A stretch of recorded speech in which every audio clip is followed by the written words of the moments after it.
Deus deu a série do mês para Jonatas e isso ficou queimando no meu coração. Quando ele falou sobre emocionamento, emoções, relacionamentos e propósito, eu confesso que eu fui tentar entender de Deus o que tudo isso significaria para nós, como igreja, ao longo desses próximos dias, né, ao longo desse próximo mês. E o Senhor trouxe ao meu coração uma palavra voltada para as 4 mesas fundamentais que definem destinos. Eu não sei se você sabe, mas a mesa é um lugar muito importante. É normal que alguns tenham perdido o costume da mesa, mas nós não devemos manter esse costume longe da nossa vida. Quem me apresentou a Jonatas foi o Larry e a Debbie Titles. E o chamado principal dessa mulher era ensinar as famílias, ensinar as mulheres. Ela tinha essa convicção de Deus sobre o valor do relacionamento familiar e sobre a importância da mesa. Um dos estudos que ela traz mostra que quando Deus vai fazer a construção do templo e Ele dá a visão para o seu povo, um dos itens que Ele gasta mais tempo descrevendo é a mesa, dando as medidas, as proporções. Por que então Deus se importaria que no templo dele a mesa tivesse um destaque tão grande? E a mesa passa a ser um lugar onde na Bíblia várias vezes você vai vê-la citada. Um dos momentos aqui, nós vamos entrar no Salmo 23, ele diz: preparas para mim uma mesa na presença dos meus adversários. Quando se fala sobre o tempo final, está dizendo que o Senhor montou aos seus filhos um banquete. Quando se explica em uma das parábolas, né, o desprezo do povo de Deus pelo derramado amor do Senhor pela noiva, né, que é a igreja. Jesus descreve a festa de casamento e ele começa a convidar convidados importantes. E os convidados dizem: eu não tenho tempo, eu não posso ir. E aí ele chama todos aqueles que eram os improváveis. Não tem como você não amar missão. E se você não ama missão, e você não ama evangelizar, e você não ama contar quem Deus é, algo precisa entrar no lugar dentro do teu coração. Porque existe um chamado que é para todos nós. Esse chamado na Bíblia é indiferente a quem você é. E o chamado é ser cheio do Espírito, porque Ele derramou seu Espírito sobre toda a carne. E o outro chamado é vai e faça discípulos. Porque é natural. Então, você tem o chamado de pastor, amém, mas você também é um evangelista. Você tem o chamado de levita, amém, você também é um evangelista. Você tem o chamado de apóstolo, amém, você também é um evangelista. Você tem o chamado de... Qualquer homem, qualquer mulher é chamado a ser cheio do Espírito e a evangelizar. E aí ele descreve esse banquete que os improváveis chegam e ali tem uma mesa, né, tem alegria, tem júbilo. Então, várias vezes na Bíblia você vai ver essa descrição. A mesa da ceia. O tempo inteiro isso é falado. E algo que eu queria dizer a vocês. Quantas refeições normalmente nós temos por semana? Obrigatória. Tira o lanchinho, o cafezinho da tarde. Café da manhã, almoço e janta, certo? 3 refeições. Quantos dias na semana? 7 dias. 3 vezes 7... 21, aí a galera das exatas, obrigada. 21.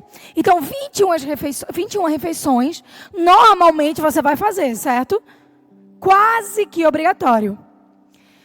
Existe um estudo, uma pesquisa americana, que prova que 5 refeições feitas na mesa, em família, são suficientes para decair a chance, abuso de álcool e drogas, distanciamento familiar, jovens saindo da presença de Deus, casamentos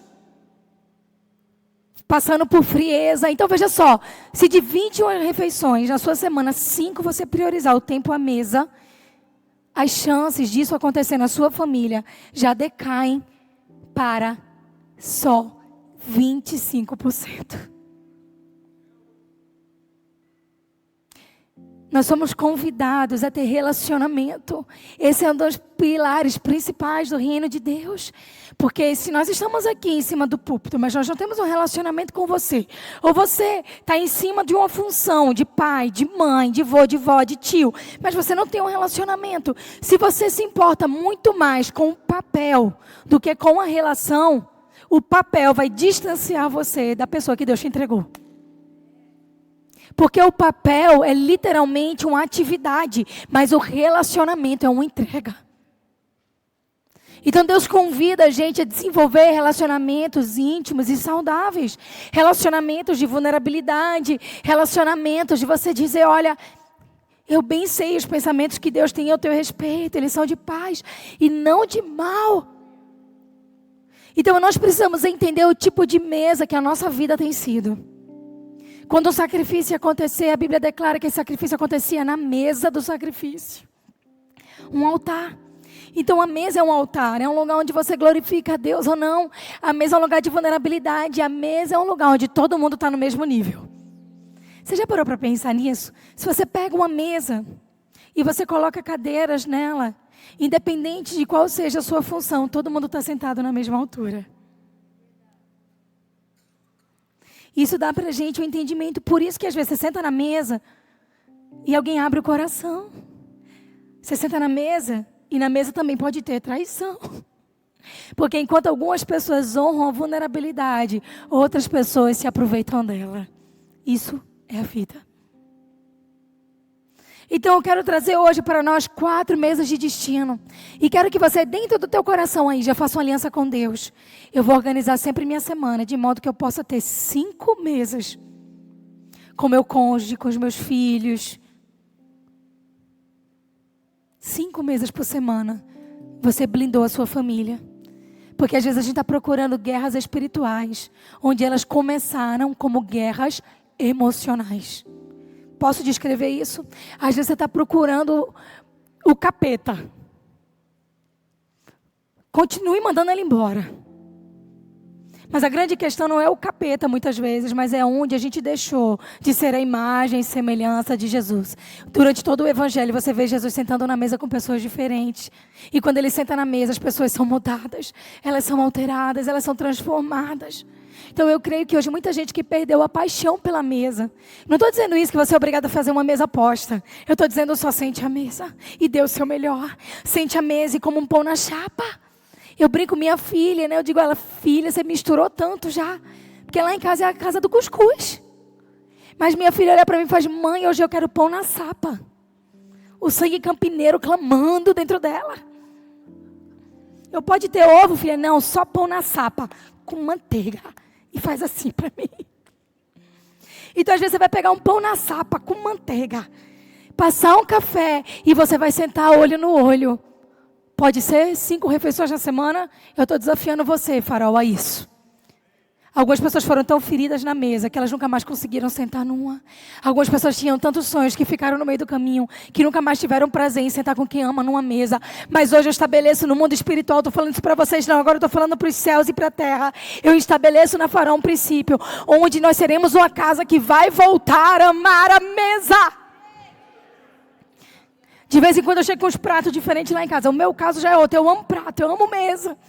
E meu marido olha, mas prato? Esse é vermelho, é a cor do sangue de Jesus. É para Páscoa. Faça da mesa um momento onde você pode compartilhar. Onde você pode voltar a sonhar. De 21 refeições, separe 5. Às vezes você vai dizer, eu passo o dia fora. Meus filhos também no integral. Maravilha, chegou a noite. Sopinha, pão na sapa. Olha um no olho do outro. Poxa, meu marido está com agenda difícil. Alguém vai acordar 1 hora antes, ou alguém vai dormir 1 hora depois. Mas vocês vão sentar na mesa, ler a Bíblia e orar juntos. Você vai abrir a Bíblia e ler, vou ler um salmo antes da gente comer. E quando você vê, o coração já está fluindo. Poxa, eu moro sozinha com meu pai, sozinho com minha mãe. Eu não sei, mas você vai sentar na mesa. Talvez você vai pedir uma pizza. Vai restaurar suas raízes italianas e vai comer ela na mão, que nem a tartaruga ninja. Mas vocês vão estar na mesa e olhar um para o coração do outro e dizer um ao outro, a gente vai dar conta. Algumas coisas não abandonam o crente. Uma delas é o desejo da comunhão. Você nasceu para isso, amém? Então nós vamos falar de 4 mesas de destino aqui. E eu quero começar com a mesa de Mefibosete. Veja que coisa tremenda. Eu tenho mergulhado muito na história de Davi e Jonatas na última estação. Jonatas era filho de Saul. E Saul foi um rei o chamado foi feito por Deus. Mas no meio do caminho Saul se perde. E Saul começa a amar mais o poder do que amar o Deus que deu o poder a ele. E a palavra deixa isso claro. Uma vez o profeta vai desafiar, né? Vai confrontar Saul. E Saul diz assim, olha, faz o seguinte, profeta. Me corrige, ok? Mas me honra diante do povo. Então o que o profeta estava dizendo o que Saul estava dizendo era, ô profeta, faz o seguinte, vamos manter as aparências. Quem mata a aparência, quem sustenta a aparência, vai matar o chamado. Porque o chamado não se faz de aparência, a vida com Deus não se faz de foto, a vida com Deus ou é ou não é. Uns são assim, uns têm, outros não. De acordo com a entrega, com a escolha, com o sacrifício. Uns são e outros não. Então a essência é um convite diário a você ser de verdade. Só que quem é de mentira nunca vai acreditar que ninguém é de verdade. Você já conversou com alguém que o tempo inteiro, né, mas fulano pode ser? Família assim, comercial de margarina, às vezes é, meu amor. Como você não tem, você não acredita. Às vezes você foi ferido nessa área, você não acredita. Porque toda família ela é real, toda família tem vulnerabilidade, toda família tem dores, toda família tem luta. Mas existe uma coisa maior que a luta, quando a gente luta para não rachar. Porque a aliança é cheia de arranhão. Você pegar minha aliança aqui, ela é inteira, certo? Uma vez por ano, meu marido manda polir a aliança. Porque ela fica tão arranhada que ela tem que ser polida. Mas deixa eu te dizer uma coisa, essa aliança não se rompe. Porque o ouro passou no fogo. Significa que a impureza foi embora. Por mais que arranhe, não vai partir. Assim como o fogo refina o ouro, vem, Senhor, minha alma refina. Até que o mundo possa ver a luz do teu rosto brilhar. Ele está falando de Moisés quando sobe a montanha. Aí quem é que fala de Moisés de novo? Eu vou subir o monte que muitos desistiram. Eu vou ficar lá até te encontrar. Muita gente não quer o refinamento, porque refinamento dói. Mas refinamento é o que Deus faz para que a gente não seja partido na hora que Ele dedicar mais força e mais pressão. Te amo, amor. É só um simbolismo. Não amassou. Porque ela envolveu um alto preço. Essa aliança está comigo desde o meu noivado. Ela é ouro puro, sabe por quê? Porque meu marido teve que pagar um alto preço para me dar do melhor. Todo ano ele tem que polir ela, para que ela, apesar dos arranhões, seja feita inteira de novo. Ela não vai partir, custe o que custar. Pode um caminhão passar em cima. Porque a aliança é uma coisa que por mais que arranhe, não quebra. Só vai quebrar se não for aliança. Só vai quebrar se for de aparência. A menina aí, tu, irmãzinha, toda deslumbrada, porque o boyzinho te deu um anel banhado a ouro, uma flor e um chocolate. Tu vale mais do que isso. E eu não estou falando sobre dinheiro, não. Eu estou falando que você vale mais do que uma conquista feita na base da flor e do chocolate. Você vale uma entrega de corpo e alma. E um sacrifício para dizer, eu não quero brincar com o teu coração, meu amor. Vou pôr um anel no teu dedo e vou te levar para casa. Porque Beyoncé acertou numa coisa só. Quando ela disse, put a ring on. Porque o resto é uma vergonha. Nós somos chamadas a isso. Você é chamado a isso. Você é chamado para relacionamentos verdadeiros e genuínos. Eu lembro que um dia eu estava andando de skate com meu filho. E eu estava usando um dos anéis que Jonatas me deu. Ele me pediu em casamento no padrão americano. E eu tinha um ciúme daquele anel. Porque foi o dia que ele me pediu em casamento. Aquele dia eu botei o anel e fui andar de skate com o Davi. Desci uma rampa lá em Barão Geraldo. Davi tentou descer do skate antes, ele estava comigo no longboard. O que eu fiz? Eu pulei para segurar ele não cair. Eu caí com a mão inteira.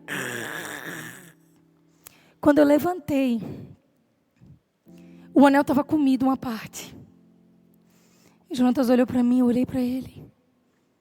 Tinha rasgado a calça. Ele olhou para mim e fez, eu não acredito. Ele pegou aquele anel, disse, me dá, amor. acabei com o anel.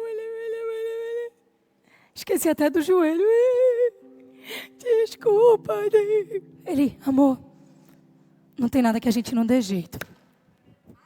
Ele levou, pagou o preço e o homem restaurou perfeitamente. Por mais que aquela queda foi violenta, por mais que tinha tirado pedaços, o anel ainda estava inteiro, o suficiente para ser restaurado. Então nunca ache que os desafios da sua vida são suficientes para roubar aquilo que Deus é capaz de fazer. É por isso que Deus compara tanto a igreja e Ele, eu e você, com Ele, assim como um casamento. Porque o casamento é feito por esse princípio. Tudo que está distante disso precisa ser conduzido para o padrão de Deus. Para o padrão de Cristo e a sua noiva, que é a igreja. Isso significa que não há nenhum processo na sua vida que Deus não seja capaz de reverter ele. Porque quando nós temos aliança, tudo tem jeito. Tudo tem jeito. Aí você, Senhor, faz de novo, faz de novo. O teu povo clama-te mais uma vez.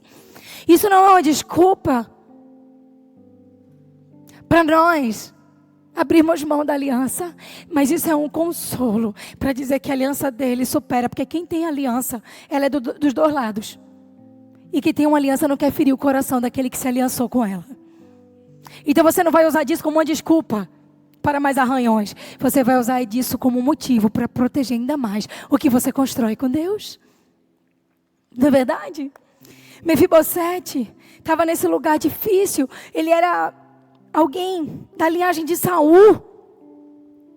Voltei, vocês viram? Ele era da linhagem de Saul. Volta comigo para Saul, o homem que queria viver de aparência, um homem que queria viver protegido, porque ele agora não tinha mais o coração dele, dizendo, Senhor, eu faço tudo o que for preciso por você. Ele tinha um coração dizendo, eu faço tudo para não perder o poder. Eu destruo quem for, eu machuco quem for, eu faço o que for necessário, mas não tira de mim o poder. Eu vou pegar o ouro, os bodes, as ovelhas do povo que eu venci. Deus mandou eu dar esse sacrifício, mas eu preciso ter mais. Porque o poder e o dinheiro na mão de quem os ama vira a maior cilada. Por isso que a palavra fala que o amor ao dinheiro é a raiz de todos os males. Porque quem ama o dinheiro vai deixar de amar pessoas, chamado, entrega. O crescimento envolve exposição. Você já viu um menino adolescente? É a coisa mais feia do mundo. Perdoem-me, meninos. Mas eles ficam desproporcionais. A voz é assim. Aí começa a nascer uns pelos aqui, outro ali. Anda desengonçado. Derruba tudo. Porque às vezes a mão cresceu, mas o corpo não acompanhou. A voz está querendo engrossar, mas ainda não engrossou. A maioria deles fica magro, comprido. A gente lá no Nordeste parece um cibito baleado. Aí vem as espinhas. E ele vai ficando todo desproporcional. Aí você vê ali, é um projeto do que vai ser. Próxima estação não, eles estão assim decididos, definidos, né? Aquela coisa. Mas até ele chegar nessa etapa. Porque o crescimento nos expõe. O crescimento leva eu e você para um lugar onde muitas vezes você acerta. Às vezes você, e agora, o que eu faço? O crescimento leva você para um lugar onde você está sendo esticado. Mas ser esticado não é confortável até você caber no novo tamanho que Deus tem para você. Aí você, poxa, está tão difícil. Não, Deus está te esticando. Vai ficar lindo. Vai ficar maravilhoso. Mas quando Deus nos estica, a gente está naquele lugar. Aí eu chego no culto, eu choro. Eu amo, mas tem que chorar mesmo. O culto foi feito um lugar para você ter ranho. Sabe como é que eu conheci Jonatas? Foi lindo, gente. Maravilhoso. Nós estávamos os dois no altar, numa conferência. Nós tínhamos sido, entre aspas, já apresentados pelo Larry David, mas não tínhamos nos visto pessoalmente. E estava tendo uma música lá que até hoje me marca. E ela é assim, ó. I give myself away. I give myself away. So you can use me. Que é basicamente, me dou inteiro a ti. Me dou inteiro a ti. podes me usar. E eu estava chorando, e eu levantei. E quando eu levantei, tinha gente abaixada, e tinha uma pessoa levantando com um topete bem grande. E aquela pessoa com um topete bem grande fez assim, e me olhou. E eu olhei para ele assim, eu acho que é aquele menino que me falaram, e fiz... Eu chorava para um lado, ele chorava para o outro, a gente olhou para o outro. Primeiro contato. Deus faz coisas lindas dos nossos lugares de esticamento. Não tenha medo da exposição. Um belo dia, Davi se levanta. Ele agora tinha assumido o reinado, porque Deus disse a Saul, Saul, você me rejeitou. Então eu tiro de você o chamado, tiro de você a unção e passo para outro. E o que Davi era, gente? A Bíblia fala que ele era um homem segundo o coração de Deus. Davi podia ser qualquer coisa, e você vê a Bíblia inteira fazendo isso. Quando ele vai ser confrontado pelo mesmo profeta, quando ele vai ser confrontado depois por Natã, você vê Davi dizendo assim, ei, pequei! E ele não pensa no povo. Pequei! Me mostra o caminho de volta. Davi peca, e ele expõe o pecado, ele entra em luto, ele põe pano de saco, ele chora por um filho ilegítimo, e depois ele diz, Senhor, ele olha para o profeta, olha, eu pequei, mas me restaura para esse lugar. E Davi era amigo de Jonatas, Jonatas era filho de Saul. E Jonatas, várias vezes na Bíblia, você vê o pai irado contra ele, porque ele diz, pai, está errado, você poupou errado. Mas Jonatas vai morrer na batalha, por conta de um pecado de Saul, da geração dele. E por que eu estou te dando esse contexto? Porque Mefibosete está nessa história. Toda a geração de Saul é aniquilada. E Davi o tempo inteiro em integridade, adorando ao Senhor, respeitando Saul, até que Deus transicionasse para ele. Então Davi estava num coração assim, Senhor, tudo que eu quero é fazer a tua vontade. Onde Davi ia, Davi era abençoado. E um belo dia, Davi já tendo recebido agora o chamado de rei. Tem essa história aqui, em 2 Samuel 9. E disse Davi, ainda há alguém que sobrou da casa de Saul? Porque eu quero fazer bondade a ele, por amor a Jonatas.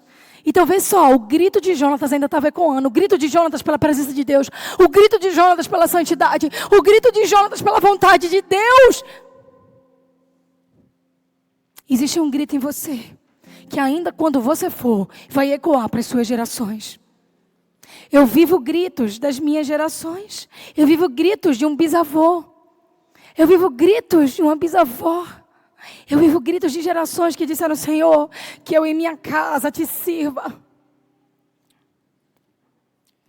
E havia um servo na casa de Saul, cujo nome era Ziba. E chamaram esse servo até Davi e disse-lhe, és tu Ziba?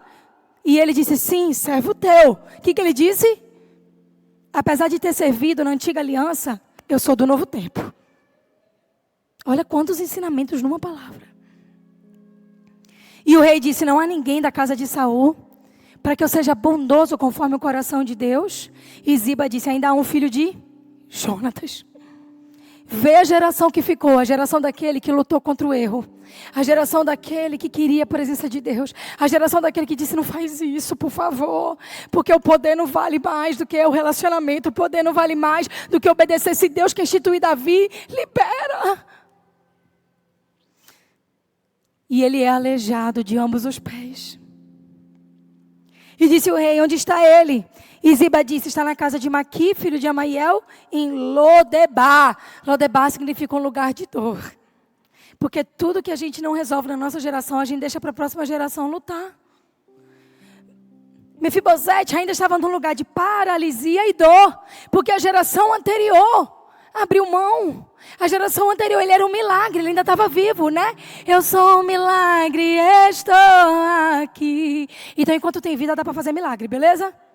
Então, não respira artificialmente. Começa a pedir fôlego de novo a ele. Começa a dizer, eu preciso de fôlego, eu sou o primeiro da minha casa. A me levantar e dizer, aqui não, Satanás. Então, Davi trouxe esse homem de Lodebar. E vindo Mefibosete, filho de Jonatas, que era filho de Saul, a Davi se prostrou com rosto e disse: eis aqui o teu servo. E disse Davi: não temas, porque eu usarei contigo da benevolência por amor a Jonatas, teu pai, e te restituirei todas as terras de Saul, e tu comerás agora na minha mesa. Comer na mesa do rei significava uma pequena quantidade da população. Era alguém cujo rei colocava plena confiança. Ele estava tirando aquele homem do lugar de dor. Imagina, de um dia para a noite, ele sai do lugar de humilhação por ter sido neto de Saul, e ele entra no lugar onde ele era filho de Jonatas, e agora parte da família de Davi. Você para pensar que tua vida pode mudar da noite para o dia desse jeito? Basta o rei mandar chamar em Lodebar. Qual é a tua Lodebar? Qual é a tua Lodebar? Poxa, esse lugar aqui para mim é muito difícil. Lugar do casamento. Ei! Esse lugar para mim é difícil. Dessa falta. Ei! Deus pode usar pessoas para nos colocar em lugares que Ele planejou. Havia uma fidelidade de Jonatas que estava clamando na terra. Então se inclinou e disse: quem é teu servo para olhar para um cão morto como eu? Olha para isso. Mefibosete se olhava de acordo com a natureza física dele. Mefibosete era um fugitivo, porque a Bíblia descreve que a serva, ele era normal, gente, ele era perfeito no sentido físico. Quando a serva corre com ele para poupar a vida de Mefibosete, ela cai com ele no chão e os pés dele entortam. Lembre-se que naquela época não havia gesso. Naquela época não havia como consertar pernas quebradas. Ele era um bebê. E ela cai com esse menino na hora da fuga. Porque a fuga do lugar de Deus sempre quebra algo na gente. Jonas teve que ir para onde? Para a barriga do peixe. Por quê? Porque ele estava fugindo. Todo lugar de fuga na tua vida é um lugar que quebra algo que Deus quer restaurar nessa manhã. Então Mefibosete vem para esse lugar dizendo: eu sou um cão morto. Ele se olha pela perspectiva do fugitivo, pela perspectiva da vergonha da geração dele ter aberto mão de Deus. Ele se olha pela perspectiva do menino salvo pela serva, cujos pés foram quebrados nessa fuga. Mefibosete diz: o que você quer com alguém como eu? Quantas vezes Deus está chamando a gente fala: o que você quer com alguém como eu? E a gente começa a apresentar a Deus as nossas vergonhas. Mefibosete estava apresentando: sou aleijado. Mefibosete estava apresentando: eu não tenho nada para te oferecer. Mefibosete estava apresentando: eu sou neto de Saul. E Davi estava olhando para ele pela perspectiva de Deus. Você é chamado para sentar na mesa do rei. Você é chamado para ser o filho de Jonatas. Você não é mais o neto de Saul, mas você é o filho daquele que lutou contra a batalha e o pecado. Ei, você agora é chamado como parte da família do rei. E Mefibosete estava apresentando as dores, e Davi estava representando o papel de Deus para Mefibosete. Ei, ainda há vida. Ei, Deus ainda põe uma mesa. Davi é o homem que depois vai escrever: preparastes uma mesa para mim. Naquele momento, Mefibosete estava de uma hora para outra mudando toda a história de vida dele. E Davi fez mais. Davi pegou tudo que ainda pertencia a Saul e entregou a Mefibosete. Deu a Mefibosete o direito de trabalhar na terra.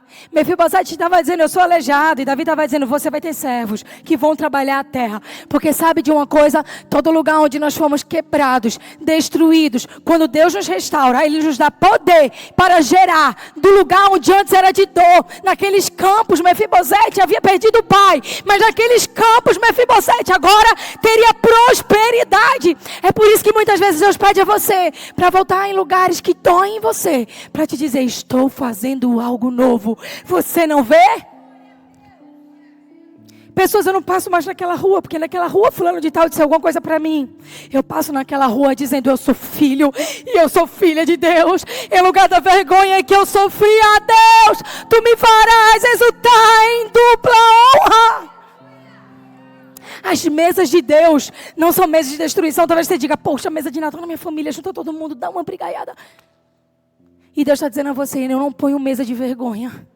Eu ponho mesa de restauração. Porque se às vezes você senta em mesa de pessoas que destroem a tua identidade, Deus chama você para sentar na mesa que Ele colocou, para restaurar o propósito pelo qual você nasceu. Nenhuma palavra na tua vida pode ser maior que a palavra de Deus. Nenhum adjetivo que te deram pode ser maior do que o nome pelo qual o Senhor te chama. Então naquela hora, os filhos de Mefibosete, ele tinha filhos. E Mefibosete, que coisa linda. Mefibosete para de morar em Lodebar, que era lugar de dor. E agora Mefibosete mora em Jerusalém, que é o lugar da promessa. Muitas vezes Deus tira de dentro de você lugares emocionais de dor e te coloca em lugares de promessa emocional e espiritual. Sentando naquela mesa, Mefibosete teve a sua identidade curada. Ele recebeu de volta a sua herança. E a história de Mefibosete nunca mais foi a mesma, nem do filho dele, nem da sua geração, nem dos seus servos. Tudo que estava ligado a Mefibosete mudou por causa de uma mesa. Talvez você hoje diga, eu sou um fugitivo. E o Senhor está dizendo para você, não. Você é morador de Jerusalém. Quero restaurar a tua história, quero restaurar o teu destino. Eu quero restaurar a tua identidade. E dessa maneira a gente pula para a nossa segunda mesa.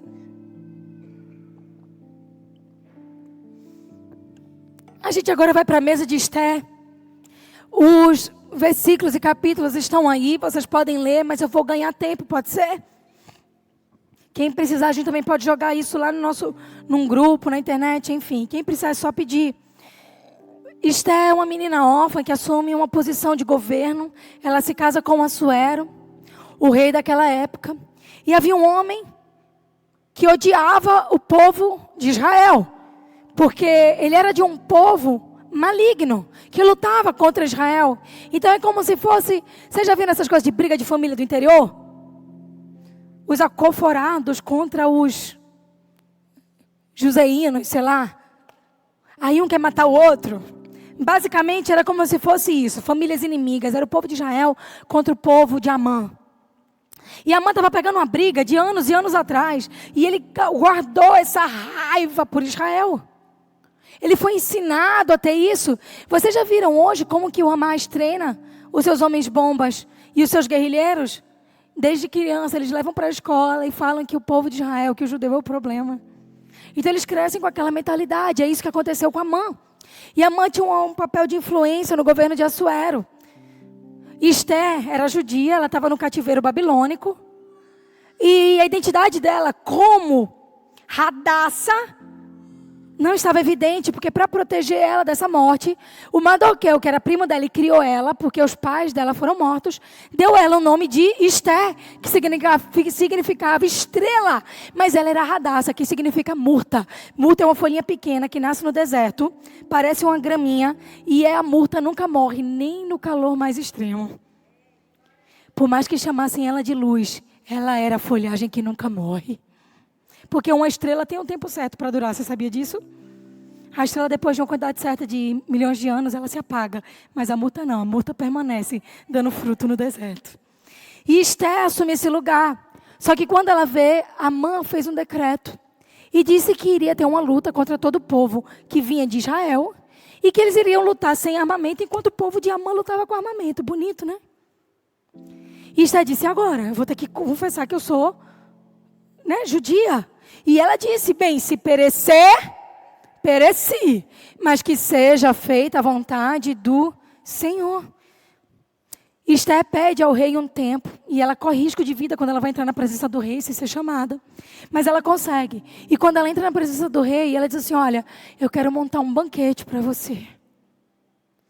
E o rei diz, quem arriscaria a vida para me servir? Esté estava debaixo de oração. Esté estava debaixo de jejum. Porque determinadas batalhas você não vai vencer pela voz e pela força. Você vai vencer porque você tem coragem de se submeter ao plano de Deus. A pessoa mais forte não é aquela que grita e que bate mais. A pessoa mais forte é aquela que aguenta apanhar tanto, que dá o nocaute na hora certa. Vocês já ouviram uma luta chamada Krav Maga? Ela é uma luta de Israel. E ela tem algo muito interessante. Não vou usar ninguém, mas é bem que eu poderia. Vem cá, Henry. Rapidinho, sobe. E o Krav Maga é uma luta feita sem armamento, que o povo de Israel desenvolveu essa capacidade de batalha para poder se defender quando muitas vezes eles não tivessem espadas para lutar. Porque muitas vezes eles viviam errantes e eles viviam o quê? Como prisioneiros em outras terras, como era o caso da Babilônia. Então o Krav Maga tem algumas questões que ele ensina a gente. E uma das questões, eu não vou te machucar tanto, tá? Uma das questões que ele ensina é a técnica do dedinho. Então ele ensina você a lutar sem arma. Um lugar muito pequeno. Dependendo da inclinação que você coloca, você leva a pessoa a desistir.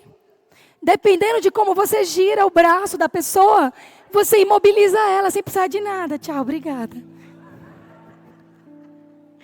Porque no fim do tudo, quem vai resistir é quem mais suportou. Tem gente que bate, mas no primeiro murro cai. Porque na verdade você aprendeu a bater. E Deus nunca te ensinou a bater. Deus te ensinou a o que? Desviar e lutar na hora certa. A Bíblia o tempo inteiro. A palavra dita o tempo certo é como maçã e salva de prata. A palavra diz, não gasta teu papo por aí, não jogue pérolas aos porcos. A Bíblia ensina você a permanecer, a não ser precipitado. Um homem de muita coragem, mas com pouco domínio próprio, como uma cidade sem muro. Então a Bíblia o tempo inteiro está ensinando a você, saiba o tempo certo. Quando você começa, quem assistiu Rock Balboa sabe, quando você começa a entender o princípio da luta, ele precisa estar sempre na posição, porque ele vai ter que saber desviar e bater. É isso que vai fazer diferença. Então Esté fez isso. Esté disse, bem, eu vou recuar. Eu vou chamar para o banquete. E na mesa, eu vou ganhar essa batalha. Ela primeiro arriscou a própria vida para pedir uma mesa. Uma mesa. E ela colocou toda a sua esperança no Senhor. A coragem de Esté começou a vencer a batalha, foi com doçura, não foi com espada. Tem muita mulher querendo fazer a diferença, mas ela está tão preocupada em bater, que ela ainda não pôs a mesa. Quando nós sentamos aqui para estudar a mentoria, a Isa está de prova, Monteiro, ela é minha líder direta nessa questão. A gente fala para as mulheres, tem batalha que a gente vence pondo a mesa. Minha comunicação está partida com o meu adolescente. Põe a mesa, faz uma mesa de hambúrguer e senta e ora. E para de ficar desesperado. Você vai para o inferno! Nunca vi ninguém se converter com medo do inferno. Mas eu já vi a pessoa se converter genuinamente porque experimentou o céu. Eu não sei como falar isso. Põe a mesa. Eu não sei como me reconectar. Põe a mesa. Porque se a mesa é importante para Deus, ela é importante para mim, para você e para nossa família. Salmo 23, 5 diz, preparas uma mesa para mim, na frente dos meus adversários. Isso é, você me põe na mesma medida do meu adversário, mas foi ali que você ungiu a minha cabeça com óleo, e o que o meu cálice transbordou, porque naquela época, quanto mais cheio estava o seu copo, mais significava que você tinha um relacionamento íntimo com o dono da mesa. Se a gente fosse coleguinha aqui, estava bom. Se você fosse alguém que eu ouço, tá bom aqui. Se você é alguém para quem eu falo as coisas, aqui. Mas se você é alguém que eu respeito, honro, admiro e quero relacionamento. É por isso que a Bíblia fala do vinho que transborda. É por isso que a Bíblia fala da medida. Porque naquela época, quando alguém fazia um escambo, uma troca, trocava-se grãos por terra. Porque valia muito. O que acontecia? Eles falavam da medida recalcada, isso é, está na boca. Coloquei mais um pouco. Sacudida, porque o que acontece quando você tem grãos? Você sacode, ele se arruma. E transbordante, porque ele multiplica. Então, esse princípio já era um princípio do povo de Deus. E Esté disse, é lá. Só que ela não foi como alguém que vai de peito aberto. Ela foi com o espírito acordado. Ela estava em jejum, ela estava em oração, e num lugar improvável, numa mesa, por causa de um relacionamento entre ela e o rei. Um relacionamento honesto, genuíno, verdadeiro. Ele disse para ela: Esther, se você me pedir todo o reino, eu te dou. O que você quer, Esther? Me pede alguma coisa? Deixa eu te dar alguma coisa. Esther, você é fora do padrão, Esther. Deixa eu fazer algo por você. E Esther disse: tem um povo que luta contra o meu povo. E a forca já está preparada. A guerra já vai acontecer e o meu povo não tem armamento. Assuero não entendeu nada. A indignação subiu. Ele fez: quem faria isso? E ela diz: Amã, preparas uma mesa para mim, na presença do meu adversário. Preparas uma mesa para mim, na presença do meu adversário. O Senhor me mostra pessoas aqui que vão sentar na mesa do juiz, diante do adversário. E o Senhor está dizendo: eu vou ungir a tua cabeça com óleo, teu cálice vai transbordar, e eu vou te dar a resposta do impossível. Naquele lugar, Esther estava tete a tete com o inimigo dela. Naquele lugar, a mãe disse: pois a forca que ele fez para você e para o teu povo, agora, ele e toda a sua casa. O povo de Israel recebeu armamento para lutar e venceu aquela batalha, porque alguém sentou numa mesa de destino. E sabe quem deu a direção dela para a mesa? Não foi ela que teve a ideia. Foi no jejum e na oração. Deus falou com ela, com Mordecai e com o povo, que eles venceriam naquele lugar. E agora Esther não precisava mais esconder que era Radassa. Agora o povo judeu tinha festas de celebração e honra. A história de um povo mudou, porque uma mulher se colocou na brecha para mudar uma história. E às vezes você diz: por que eu estou nesse lugar? Por que eu estou fazendo isso? Porque Deus vai fazer de você um lugar por onde uma geração vai poder passar em segurança. E assim a gente vai para a nossa terceira mesa. Zaqueu. Lucas 19. Conta a história de Zaqueu. Oh, Jesus.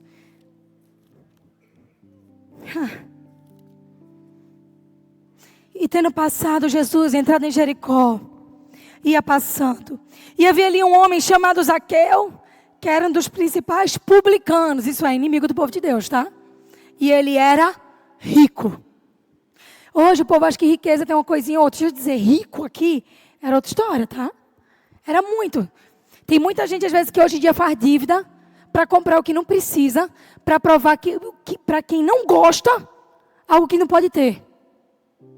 Viva a sua realidade. Não tem mais nada mais santo do que você viver a sua realidade e viver em paz. Para que tanto boleto? Às vezes compra roupa que não pode comprar, para mostrar para alguém que não gosta. Eu amei a Helena Tanuri veio aqui na conferência Equilíbrio. Ela disse: ai, imagina, eu tenho que comprar essa roupa para um casamento, senão vão pensar que eu sou pobre. Ela disse: mas você está pobre, rapaz, usa outra roupa, você de novo a mesma roupa. Porque Deus só pode dar muito a quem é fiel no pouco. Se você não for um bom gestor do que você tem, você não pode receber algo maior. Às vezes está pedindo coisas para Deus, quando a gente nem gere, nem faz bem feito com o que a gente tem em mãos. Ai, eu quero fazer isso. Você está fazendo bem o que Deus já te chamou para fazer? Ai, eu quero mais filho. Está tirando a remela desses dois que já tem? Ai, eu quero um cargo melhor. Está sendo bom funcionário no cargo que já executa? Deus não pode dar uma porção maior para quem ainda não aprendeu a gerir a menor. Sabe por quê? Porque Deus não quer te matar. E quem pega algo que não dá conta morre de estresse, de doideira. Porque está além da graça que Ele deu para você. Aí lembra a história do adolescente? Às vezes ele está te esticando para você caber na próxima estação. Não pula o processo. Porque nem no Mario você consegue pular a etapa da fase. Se você não vencer o dragãozinho e não entrar pelo caninho, pegar o prêmiozinho, você não vai pular para o próximo nível. Se nem o Mario te permite fazer isso, quanto mais Deus. Ele não quer que você chegue despreparado. Essa semana eu lidei com meu filho e disse: filho, você tem um chamado lindo. Deus tem algo para você, mas meu filho, as coisas com Deus, elas não vêm para quem não abrir um espaço para que Ele faça. Você é uma bênção, filho. Eu comecei a abençoar ele. Mas você sabia que o seu cérebro tem músculo igual ao seu corpo? Você só vai ficar musculoso no cérebro se você dedicar tempo à leitura, à oração e ao crescimento. Ele olhou para mim E eu dei exemplos de pessoas que eu disse, filho, essas pessoas, a gente vai envelhecer um dia. E o corpo não vai mais ficar musculoso, mas o cérebro vai. E comecei a conversar com ele sobre isso e dar exemplos. Eu não precisei dizer mais nada. Eu cheguei em casa, meu filho estava lá. E quando eu cheguei, filho, o que você está fazendo? Eu estou deixando meu cérebro musculoso. Você pode ter um corpo musculoso por fora. Ou você pode até ser fraco por fora. A idade faz isso com a gente, alguns processos da vida. Mas você pode ainda por dentro ser um Sylvester Stallone espiritual. Porque a palavra fala que o espírito está pronto. E que às vezes a carne é fraca. Quem às vezes rouba os teus músculos espirituais são as atitudes da tua carne. E eu vou falar mesmo. Gente, perdeu agora. Perdeu o treino da manhã. Leu Provérbios inteiro e acabou de perder o treino. Não fez efeito a musculação espiritual de hoje. Vai ver, vou rodar a baiana. Rode não, rode o Espírito Santo. Comigo assim. Deus levou. A palavra fala para andar uma milha a mais. Cara, tu ia ficar com as pernas assim, ó, espiritual desse tamanho. É como se fosse uma bomba do céu. Mas não. Aí o Senhor diz a você, se dedica no estudo da palavra. Aí você está passando uma situação bem difícil, eu não sei o que fazer. E Deus, tipo, se você tivesse lido o que eu mandei, você sabia. Eu já estava te preparando. Então, quando Deus manda eu mergulhar em alguma história, eu mergulho. Sabe por quê? Porque eu não sei o que Ele vai precisar usar. E eu preciso ter isso fresco na minha memória. Para que na hora, a palavra fala o seguinte, se vocês se cansam correndo, normalmente, como é que vocês vão ser quando tiver que correr com cavalos? Tu acha que a Bíblia está falando isso de corrida mesmo? Tu acha que é sobre a corrida natural? Não, Deus está falando isso sobre essa corrida espiritual. Que a Bíblia fala, olha, quem botou a mão no arado, não olhe para trás. O Senhor está dizendo para você, olha, de glória em glória, de vitória em vitória. Não significa que no meio dessas montanhas não tenham vales. Mas é que o vale que eu já passei, eu não preciso passar de novo. Deus está me mudando, Deus está me moldando. Então ele vai entrar na casa de Zaqueu com essa perspectiva. Zaqueu era alguém odiado pelo povo. Odiado, ele era aquele que cobrava imposto. Tu já imaginou um irmão aqui? Cadê a taxa de Roma? Tu já imaginou um irmão aqui na igreja? Cadê? Pagou a taxinha para Lula?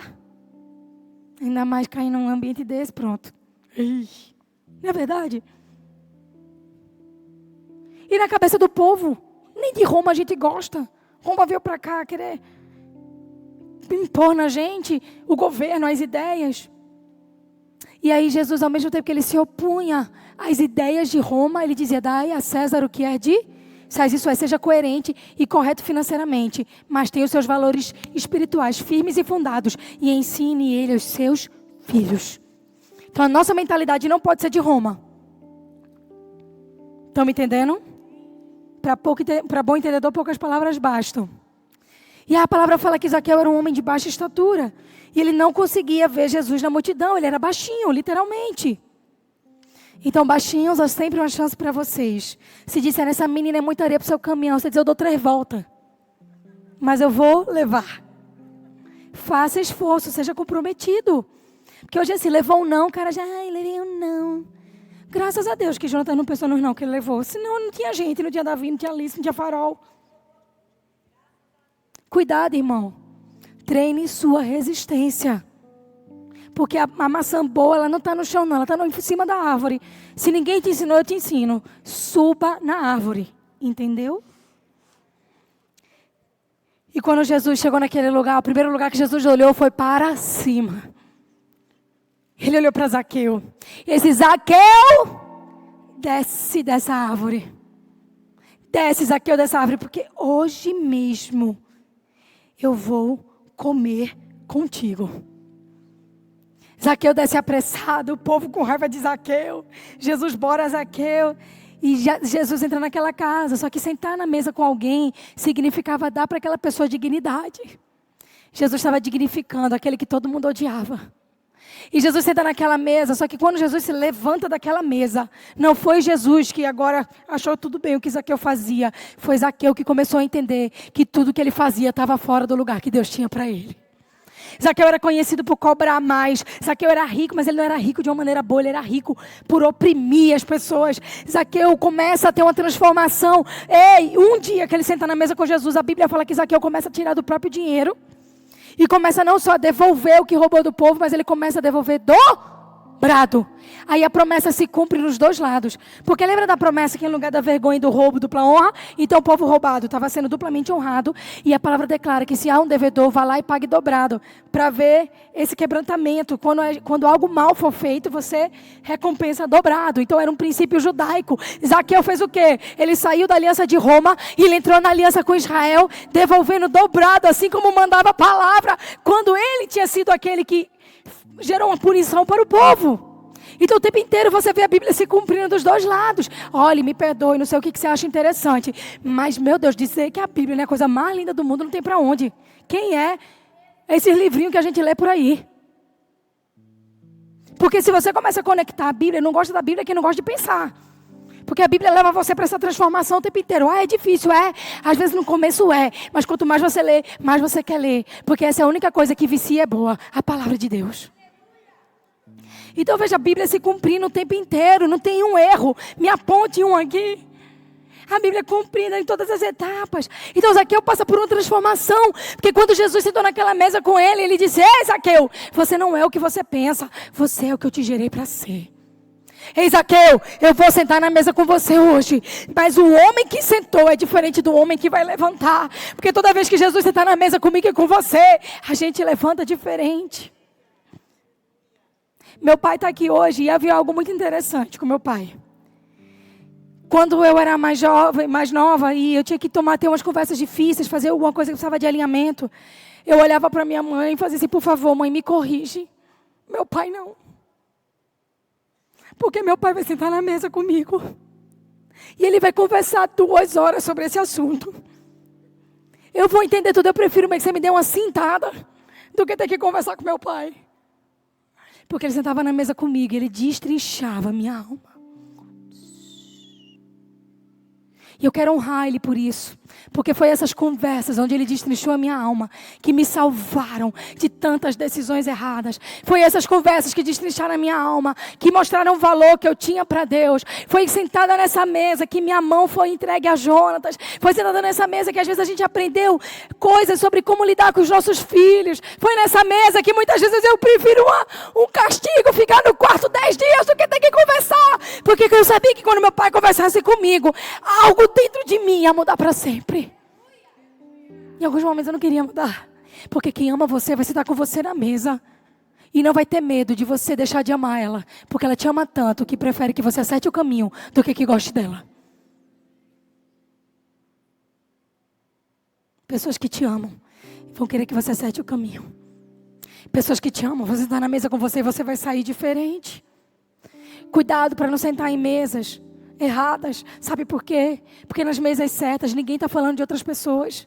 Nas mesas certas está todo mundo falando do propósito que Deus tem, de quem Ele é e de como um quer que o outro vá longe.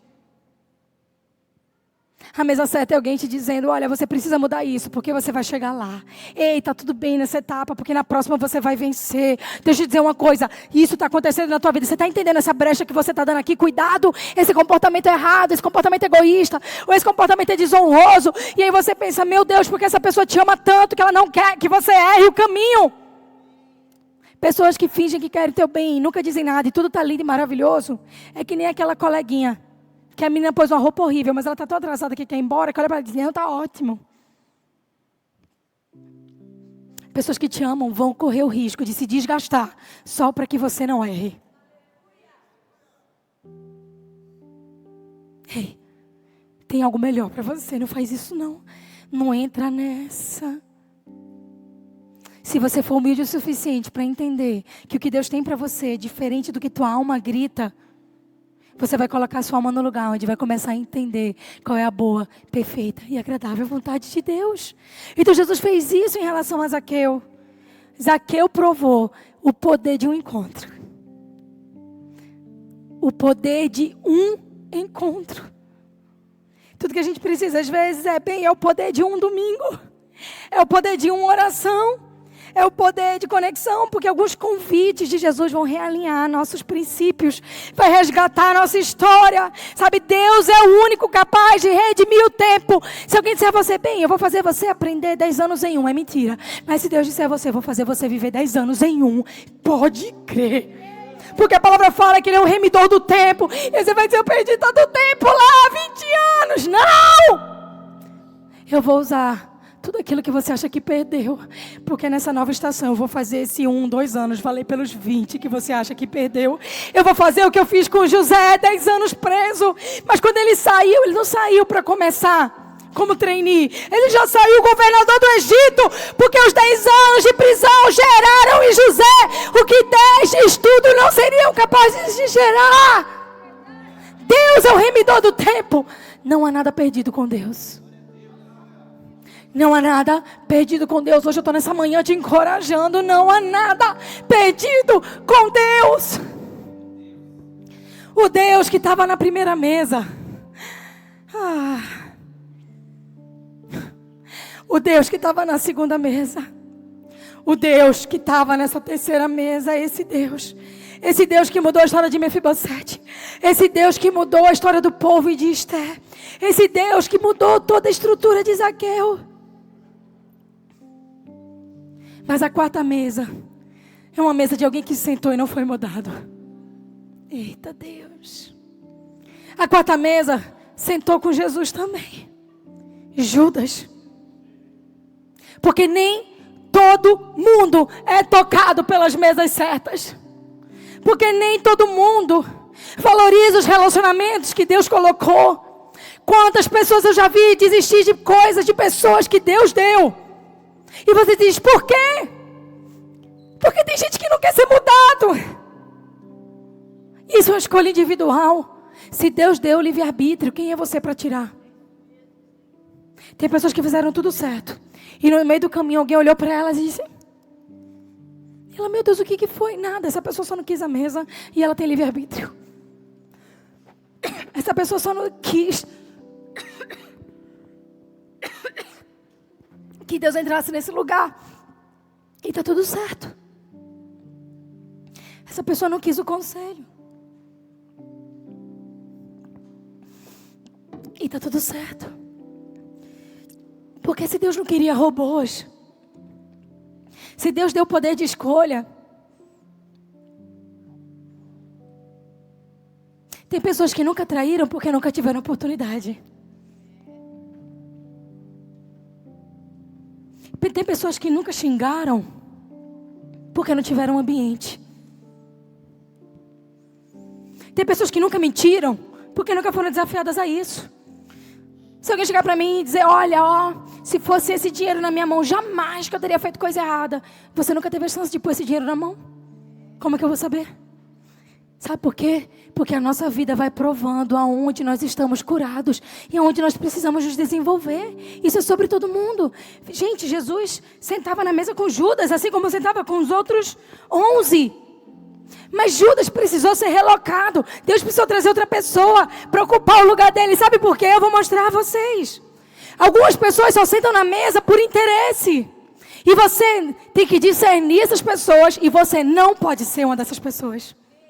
Se você for tentada sentar numa mesa por interesse de algo que aquela pessoa tem para te oferecer, não senta. Sabe por quê? Porque você não estava vivendo o padrão de Jesus. Os discípulos sentavam todos na expectativa do que poderiam aprender com Jesus. Te conhecer e prosseguir em te conhecer. Esse é o alvo da minha, Senhor. Te conhecer,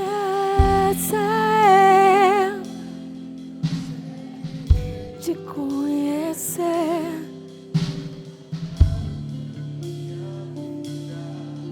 Senhor,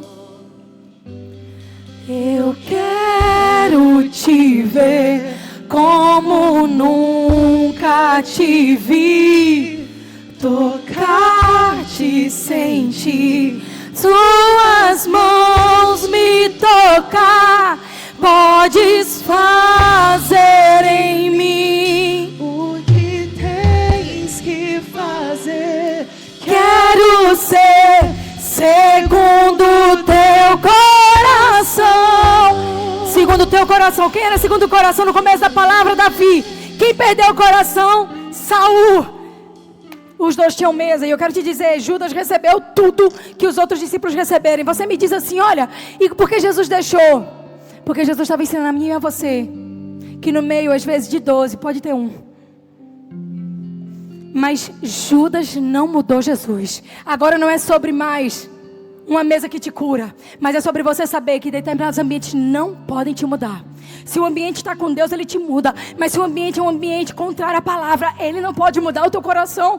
Ele não pode roubar de você a paixão por Cristo. Porque Jesus não parou por conta de Judas, mas Ele disse que Judas foi necessário, porque alguém tinha que testar a situação e o coração.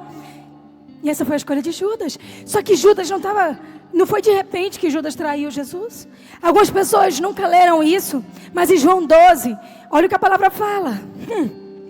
Um dos seus discípulos, Judas Iscariotes, aquele que iria traí-lo, fez uma objeção.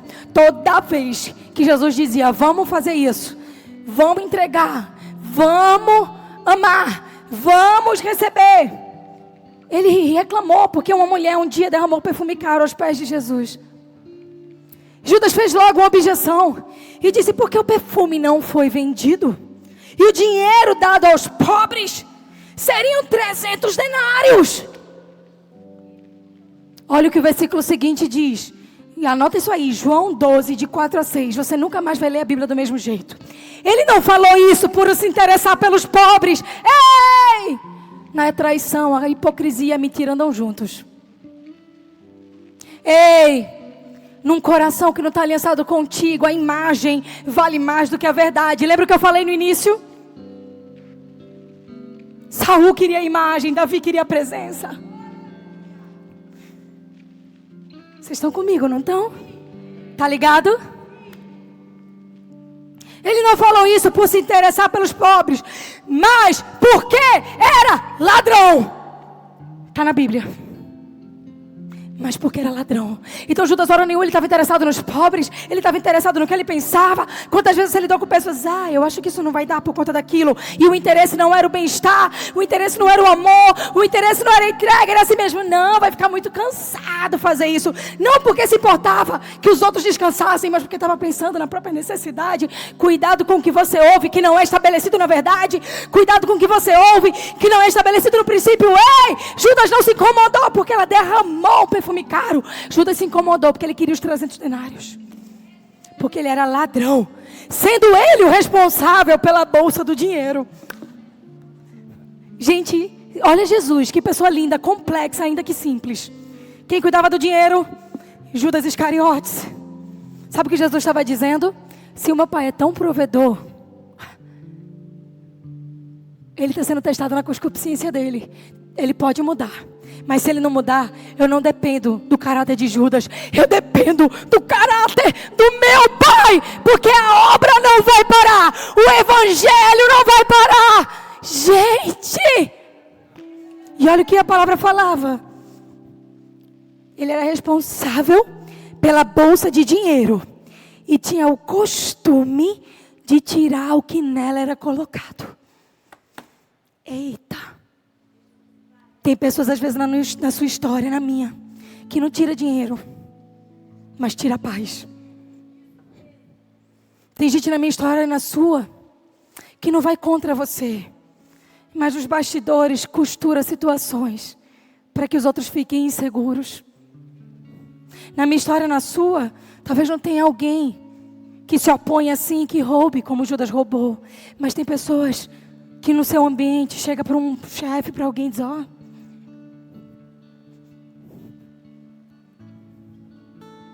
talvez no meu ambiente e no seu, a gente tem que lidar com essas situações. Mas deixa eu te dizer, o Senhor é fiel para te proteger e te livrar de todo mal. Sabe qual é a sua escola?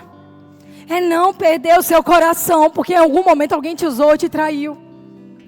Porque o inimigo não precisa tornar eu e você num Judas. Ele precisa fazer eu e você se fechar, porque um Judas passou na nossa história.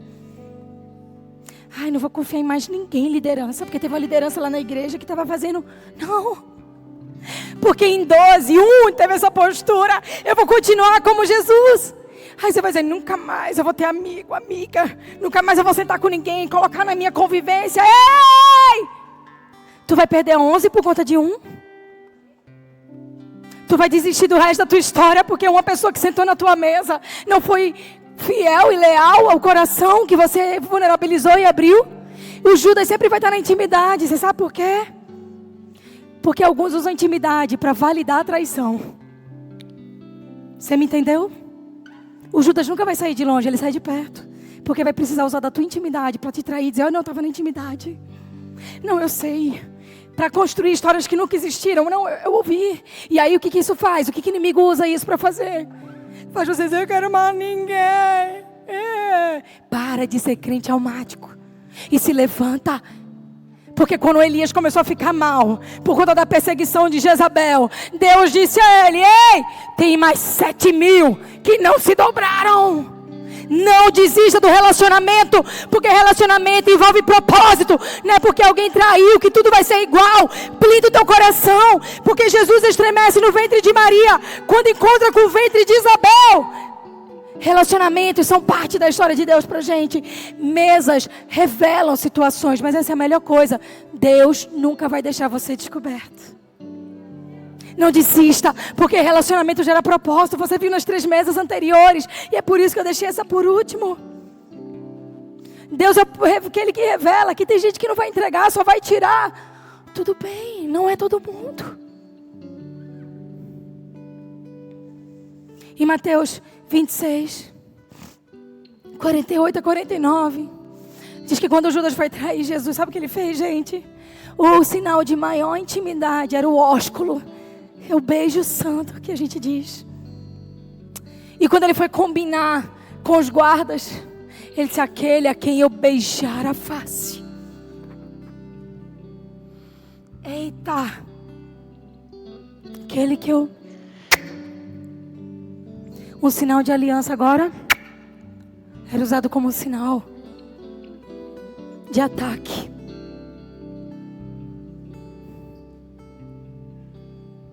Aí tem uma frase, né, que os pastores às vezes postam e usam muito. Ai, meu medo não era do Pedro explosivo, que falava tudo, mas do Judas que traía. Não há uma forma para o traidor. Nunca vai haver. Pode ser de qualquer jeito. Mas o que a gente precisa saber é que isso não pode roubar o nosso coração. O símbolo da lealdade agora era o símbolo da hipocrisia. Sabe?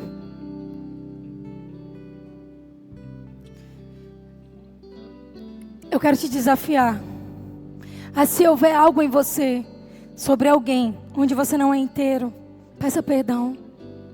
Sabe, se você tivesse fechado, às vezes a gente se fecha com igreja, a gente se fecha com relacionamento.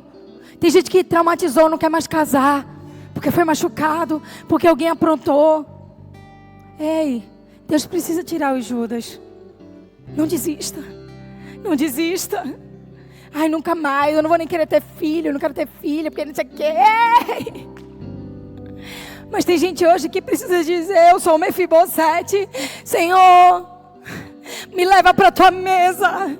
Senhor, hoje eu sou Esther, minha luta é tão grande que eu não sei como resolver. Ei, põe a mesa. Senhor, eu sou Zaqueu. Eu sei exatamente o que eu preciso. Eu preciso de um milagre, eu preciso ser restaurado, preciso ser resgatada. Eu estou num lugar que eu aparentemente estou bem, mas eu preciso devolver algumas coisas para a fase antiga da minha história. Eu preciso caminhar desimpedido para o meu futuro. Cada uma dessa mesa fala sobre algo. Mefibosete sai desse lugar de vergonha. Esther consegue ser proativa sem ser violenta. Zaqueu tem uma vida mudada. O aparente sucesso dele se transforma no sucesso real. E o Judas não parou Jesus. Talvez hoje você precise liberar alguns Judas que houveram na sua história, que você se fechou para todo o resto. Talvez você precise se vulnerabilizar e dizer, troca o meu nome, Senhor, me muda de lugar, me tira de Lodebar e me põe de Jerusalém. Talvez você precise simplesmente ter coragem de dizer, se perecer, pereci, mas que seja feita a vontade do Senhor. Você talvez precise voltar e recompensar alguém que você machucou, como Zaqueu. Mas uma coisa é certa, nenhum de nós pode sair hoje sem escolher a nossa mesa e viver uma vida completamente tocada por isso a partir de agora. Meu desafio para você agora é que você, onde você está, à medida que esse louvor vai ser ministrado, você não precisa de mim te tocando. Você não precisa de ninguém tocando você. Talvez você tenha uma necessidade. E eu queria pedir aos pastores para virem aqui à frente. Os pastores da casa, por favor. E você talvez precise de um simples toque. Não é uma oração demorada, mas um toque que vai ativar teu coração. Talvez você diga, eu estou tão cansada, eu estou tão estéril nessa área. Eu parei de acreditar em pessoas. Talvez você precise de um abraço e de uma unção. Só isso, simples. Mas hoje a tua mesa vai ser posta pelo próprio Pai, amém? Então é você e Deus. E caso haja uma necessidade, eu preciso orar por mim nessa área, pastor. Preciso orar por mim nessa área, pastora. Você vai receber essa oração, amém?